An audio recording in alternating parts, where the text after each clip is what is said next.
Over the last 3 decades, Western Plains Zoo in Dubbo, Australia, had become a world leader in the care, breeding, and conservation of white and black rhinos. Now with its wild Asian wetlands, the zoo had introduced its third and most challenging species yet, the greater one-horned rhino.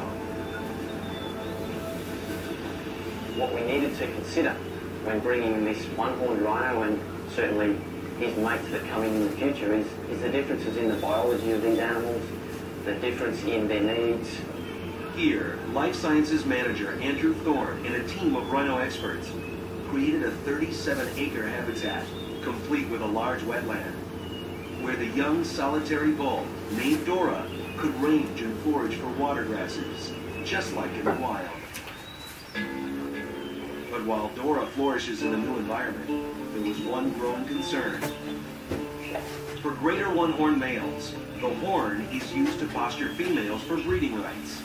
And while all rhinos groom their horns, Dora's grooming had become chronic and had developed into a habit that now could be difficult to reverse, potentially hindering the mating ritual and the process of breeding. I guess you could say it's a bit like chewing your finger out. Once you get into the habit, you find yourself doing it subconsciously, and we think that that's what Dora does, is that he doesn't even realise that he's doing it. We actually give him a supplement to make his horn grow. The quicker his horn grows, the quicker he rubs it away. With supplements not working fast enough, Christy knew she had to add further stimulation. And with few options, the zoo turned to a very risky yet natural solution. They would give this antisocial solitary rhino 2 Asian water buffaloes to hopefully keep him company. It was a bit of an experiment. One of the guys just thought that Dora could use the Moats water buffalo appear in the documentaries a lot in the background, and we thought they'd be a good supplement to put in with Dora. The morning they introduced the water buffaloes, Christy first checks out the habitat to make sure everything was in order, and then moves to Dora. So here we just normally get him to come over and we say hello to him, make sure that he's had a good night's sleep and he hasn't been up to too much mischief. And again, we just check his horn to make sure that he's not wearing it down. Christy opens the chute, allowing Dora to enter the habitat. Then, the water buffalo. Out you go. Good girl. Tensions are high as the buffalo enter the habitat. Dora slowly approaches it from behind. Then, he makes his move.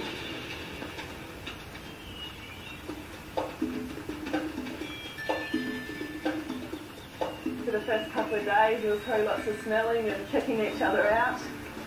But they're great mates now. You often see Dora, especially in the afternoons, he chases the water buffalo and they play chasings. He grabs their tails and chews on their tails and things like that. So they're actually really good mates.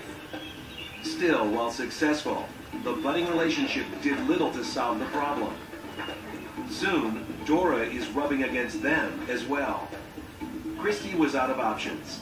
Then, Ross Taylor, a senior keeper of the black rhinos, came up with an idea.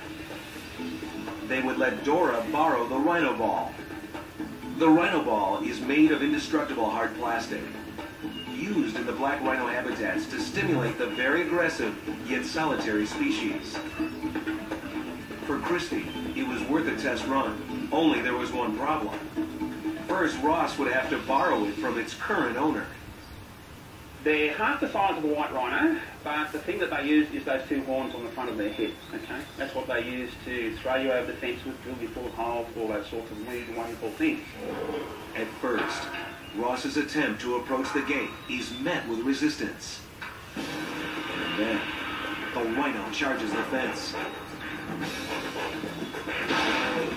Needless to say, if Ross was inside, he'd be launched into oblivion. Still, Ross doesn't give up. Next, the team creates a diversion by putting a female in the adjacent pen. Then, quickly, with the black rhino occupied, Ross retrieves the ball. Get it up to Dora. Then it's off to the Wild Asian Sanctuary to hand it off to Christy. So we'll open the gates, roll it in, shut the gates behind us so there is an actual gate between us. Normally about this time of the day you're sort of hanging around up this end waiting to come in for food anyway, so you should be right on the ball, so to speak. The ball is rolled out, and Dora takes immediate interest. And then he lets loose.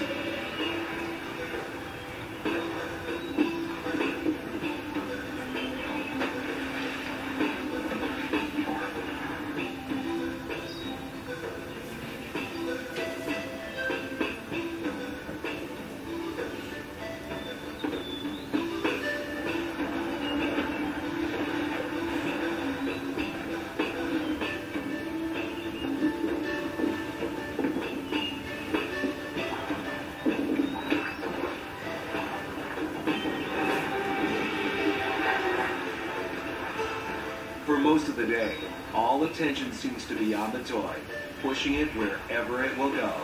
There you go, 4 measures of extremes for these guys to see them do this, and as you can see, heaven, literally an absolute ball. Months later, though, there is a glimmer of hope. Albeit a fraction, Dora's horn shows signs of improvement. Still, it will take well over a year before it's a full-size horn. And perhaps the inclusion of a female would end Dora's rubbing habit altogether. When we get a companion of the same species, a mate for this guy, then a second exhibit will be built with the ability to have the animals joined. But for now, Dora, his growing horn, and the zoo will have to wait. Like the black and white rhino habitats before it, the wild Asian wetlands was created with long-term goals. And if those habitats are any sign of future success, then Dora's wetlands should provide new hope for the greater one-horned species. The rhinos in general are big, impressive animals, and they're attractive to the public in their great exhibits.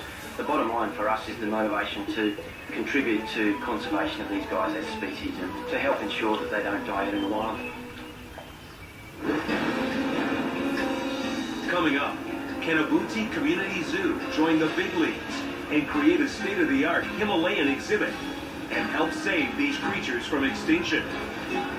Next on Ultimate Zoo.